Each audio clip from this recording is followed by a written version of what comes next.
Well, I'm glad you took the time to come by and see me because, yes, I'd like to talk about time.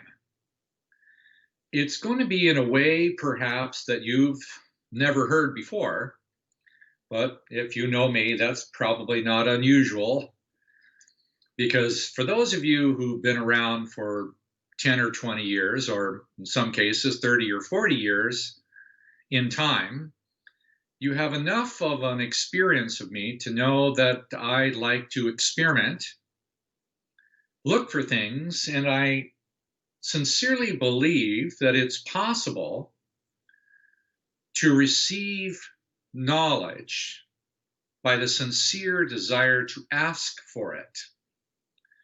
So I do my best not to read too much. It's tempting not to watch too much, nor to believe too much. I want to experience things. And then I share it with you over time. And you get to see what I do, what the experience is. By the way, I haven't really been transparent with you about the number of experiences I've had in the past and or am having currently. So I'm going to be a little bit more transparent about some of it. And one of the things I'd like to share with you, which, by the way, I don't tell you that because I have an experience that I understand it all. Not at all. There's not a single experience I've had where I understand what I'm experiencing, but I'm always trying to expand that understanding. So here's one of them: time. I never really understood the importance of time. And until just a year ago, I did a little bit. I'm aware of seasons and some of that stuff, but I've really started to spend my time trying to understand time and its composite and usefulness. And that's why cycles and seasons began. And I'm just getting there, and I'm stunned at times about how it works and what the importance is. But I wanted to give you just one little experience. What is time like in the spirit world? Well, if you could imagine that the time here, time is the mother of all memory. Just consider that for a moment. And then I take all of that memory with me into the spirit world, and it is all acted upon simultaneously. Wow. What I mean by that is time here in the physical world is rhythmic and sequential. Obviously, the sun goes up and the sun goes down, and we do that year after year, and we keep going through. But what we don't realize is every single increment of time is a slot of memory. And that slot of memory is all of my experiences, known or unknown to me, is being remembered. Now, I have a hard time remembering, what's in my refrigerator. I have a hard time remembering how to take a certain route somewhere. And I tried to get somebody's name yesterday and I forgot their name. And, so my memory isn't really astounding. And I even notice as I get older that some things they seem to float away pretty fast. But time remembers everything, every thought, every feeling, every posture, every gesture, every attitude, every nuance. The mechanisms of time inside me knows exactly what I had for lunch 12 years ago, who I was with, where I was, the color of the waitress's eyes, the feelings I had that morning, and things I don't remember at all that my memory records everything around me, and all of the feelings of the situations around me. I'm assimilating all of that while I'm eating my soup. And I'm oblivious to the fact of how much my memory remembers. It remembers, as far as I can tell, everything. It remembers exactly all of the false belief systems that I'm still transmitting while talking about something else. So it knows everything about me and everything I'm experiencing, and it's storing it in time. How much of my childhood do I remember? Well, geez, I only have 3 or 4 memories under the age of 7. I don't remember being 2 or in the womb. I don't remember every impression ever made upon me consciously, but my soul level memory remembers all of it. And my triggers, emotional triggers, as an infant, as a child, as a teenager, as an adult, as an older person, remembers every single thing. My, my comprehension is that when I arrive in the spirit world, my spirit body is now constructed simultaneously about all of those memories at once. That's my spirit body. And every memory I've ever had, known or unknown to me,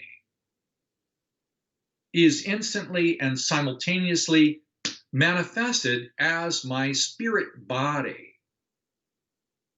So it doesn't matter how many times I've smiled at someone going down the street. It was really about my intrinsic attitude. Was it rage? Was it seduction?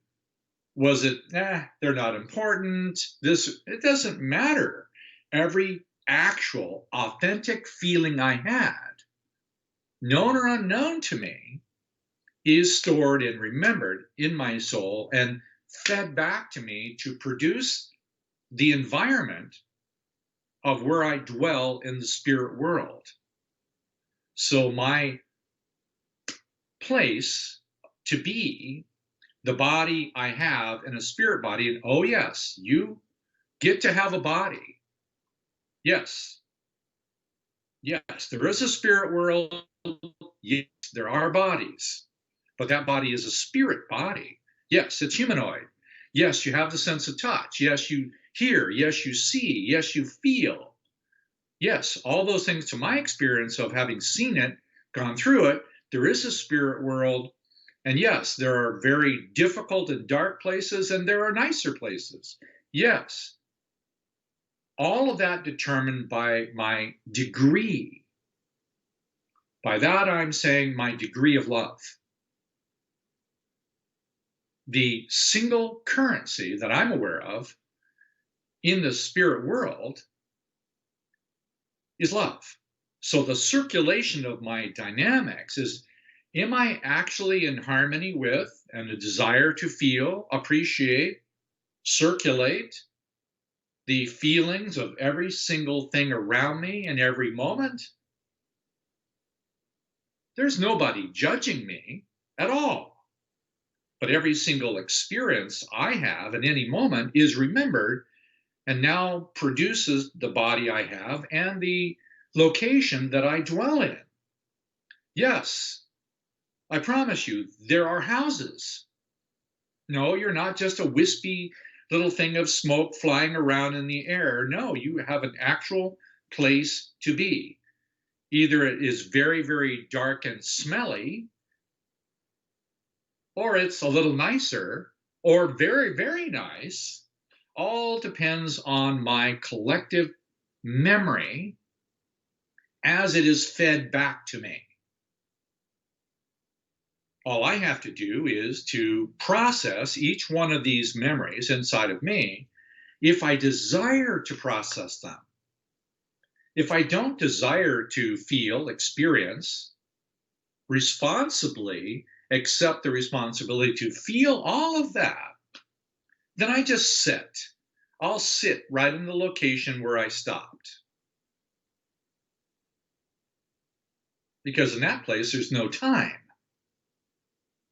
You can sit there for a very long time while still experiencing the reality of your own pain or frustration or hatred or rage. Wow,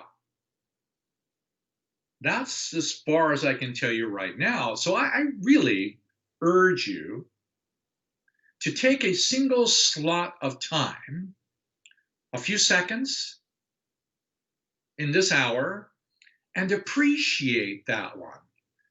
Develop a love for that time and the next time and the next time, because all of those patterns of time, they relate to glands and organs and body systems and all of your concern about your physical health, and I have mine.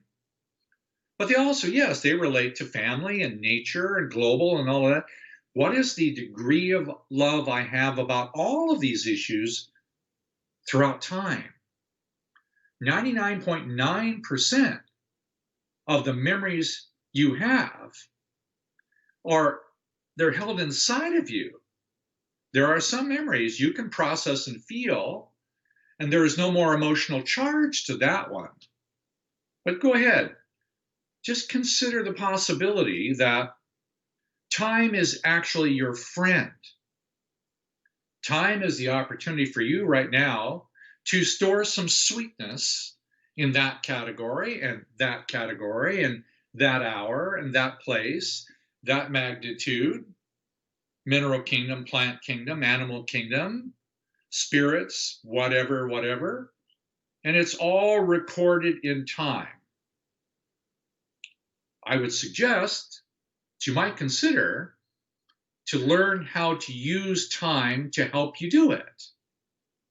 That's what I've noticed about how that works for me. So I'm just giving you something to consider about time. And I've got a bunch more things to say about it, but I don't want to take up too much of your time. So I'll just kind of let you go for now.